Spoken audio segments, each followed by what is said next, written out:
Ceci. Qu'il existe une diaspora congolaise qui n'est pas visible, prenons le cas de Mayotte. Mayotte est un département français, la plupart des enseignants, je peux même affirmer que les Congolais doivent être la deuxième communauté d'expatriés en tant qu'enseignants à Mayotte. La plupart des enseignants à Mayotte et même des cadres au niveau de la préfecture, au niveau même du tribunal, etc., du rectorat, vous trouverez beaucoup de Congolais. Ceux-là, on n'en parle pas et pourtant ils font partie de la diaspora. Vous prenez le cas de la Guyane, pays où j'ai été invité il y a à peine quelques semaines. En Guyane, il y a des médecins congolais, des avocats congolais, on n'en parle pas. Donc le travail d'un jeune frère comme vous qui faites des podcasts, des émissions sur le web, c'est aussi d'aller investiguer auprès de cette diaspora invisible. Parce que le Congo, la diaspora congolaise ne se résume pas aux sapologues. Oui, bien sûr. À la rigueur, c'est leur droit, chacun fait ce qu'il veut.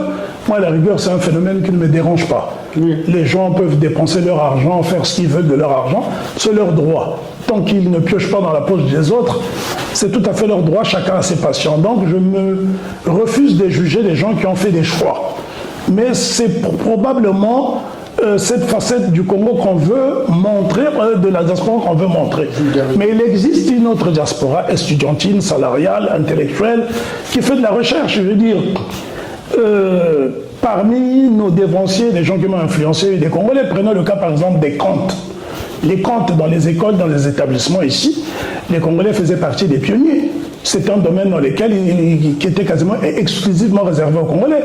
Je pourrais citer les hommes comme Gabriel Kinsa, qui est un très grand conteur connu dans toute la France. Il a même été édité par les éditions d'Aper, qui dépendait d'un musée prestigieux qui était juste dans le mur, était mitoyen à celui de l'ambassade du Congo. Ce sont des choses dont on ne parle pas au niveau des ballets. Les percussionnistes, etc., les premiers ballets, en tout cas en France, les Congolais en faisaient partie. Je pourrais citer des gens comme les Jean Lulendo, Malonga Kaskolou, qui sont même allés jusqu'aux États-Unis créer des écoles de percussion. Je pourrais citer des gens comme Jean-Aimé Kifula, Ferdinand Kaba, comment s'appelle, le doyen Michel Raffa.